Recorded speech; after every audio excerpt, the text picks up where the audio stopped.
আসসালামু এখানে আলাইকুম। আমি চপটা কী দিয়ে তৈরি করেছি বলেন তো? দেখতে থাকেন আমি কিভাবে চপটা তৈরি করলাম বেঁচে যাওয়া তরকারি থেকে।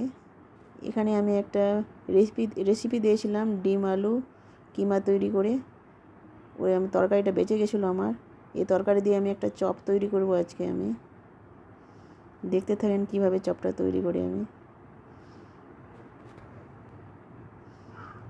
কোনো জিনিসই ফেলতে হয় না, আমি কোনো জিনিস নষ্ট করি না। দেখো তাওয়াটা গ্যাসে চাপিয়ে দিলাম আমি।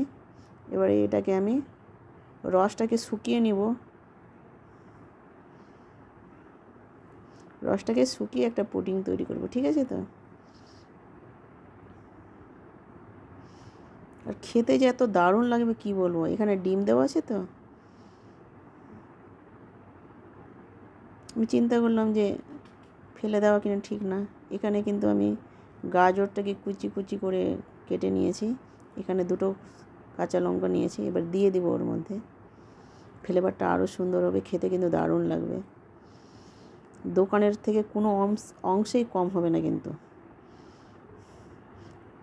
এত সুস্বাদু। যেহেতু এখানে ডিম আলু আমি রান্না করেছিলাম কিমা তৈরি করে, ওই জন্য আমি এটাকে চপ বানিয়ে নেব। যেহেতু আমার বেঁচে গেছিলো এই তরকারিটা, আলাদা তরকারিতে কিন্তু হবে না, কিন্তু এই তরকারিতে হবে। এটাতে চপ ভাবলাম যে চপ তৈরি করে নিই, নষ্ট কোনো লাভ নয়। এখানে কিন্তু একটা মশলা দিব আমি। এই মশলাটা কিন্তু অনেক রকম জিনিস দিয়ে তৈরি করা আছে। ফ্লেভারটা কিন্তু দারুণ। এই মশলার যে এত ঘ্রাণ, এত ফ্লেভার কি বলবো, মানে দিলেই মানে তোমার একটা আলাদা একটা ঘ্রাণ চলে আসে, আর খেতে এত সুস্বাদু আছে বলার কথা নয়। এটাকে আমি দিয়ে দিলাম।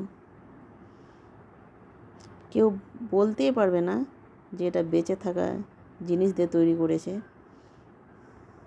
এত সুস্বাদু, এত কি বলবো। গ্যাসটাকে বন্ধ করে দিলাম, আমি জলটাকে শুকিয়ে নিয়েছি কিন্তু। এটাকে চটকে নিব আমি একটু। দেখো চটকে নিলাম। এখানে আমি বেটার একটা তৈরি করব। এখানে আমি চালের গুঁড়ো নিয়েছি একটু, এখানে একটু বেসন দিলাম,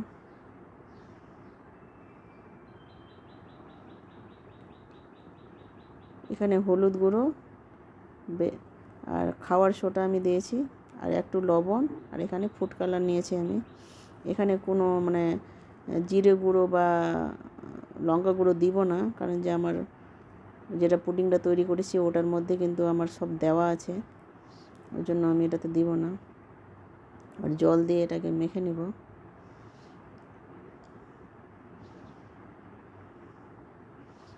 এটাকে জল দিয়ে আমি মেখে নেব। দেখো মাখানো হয়ে গেছে আমার, কিন্তু বেশি ঘনও করতে হবে না, বেশি পাতলাও করতে হবে না।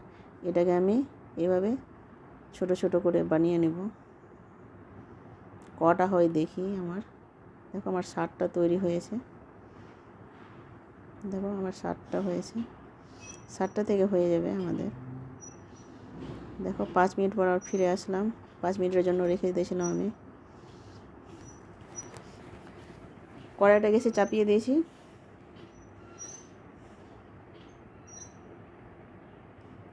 দেখো একটা করে ডুবাবো ভিতরে, ভালোভাবে কিন্তু লাগিয়ে নিতে হবে। এবার তেলের মধ্যে ছেড়ে দিতে হবে। তেলটা কিন্তু গরম হয়েছে, ভালোভাবে কিন্তু গরম করে নিই। বেশি গরম তেলে কিন্তু দেওয়া যাবে না। এভাবে আমি দিয়ে দিব, আস্তে আস্তে দিয়ে দিতে। আমি 3টা দিয়েছি। ভাজতে কিন্তু বেশিক্ষণ লাগবে না। দেখো আমার ভাজা হয়ে গেছে, আমি তুলে নেব।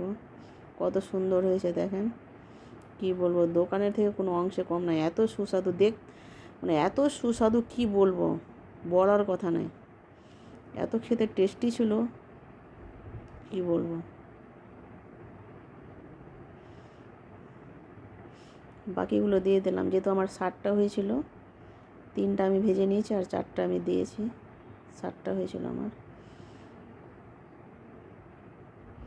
দেখো এগুলো ভাজা হয়ে গেছে আমার। হালকা আছে কিন্তু ভাজতে হবে। ভাজা হয়ে গেছে দেখেন। দেখুন আমার তৈরি করা হয়ে গেছে। কত সুন্দর হয়েছে দেখেন, কি বলবো, খেতে এত সুন্দর ছিল বলার কথা নয়। কেউ ভাবতে পারেনি যে বেঁচে থাকা আমি জিনিস দিয়ে তৈরি করেছি আজকে, কেউ ভাবতে পারেনি। বলছে আজকে দারুণ হয়েছে। এখানে ভিডিওটা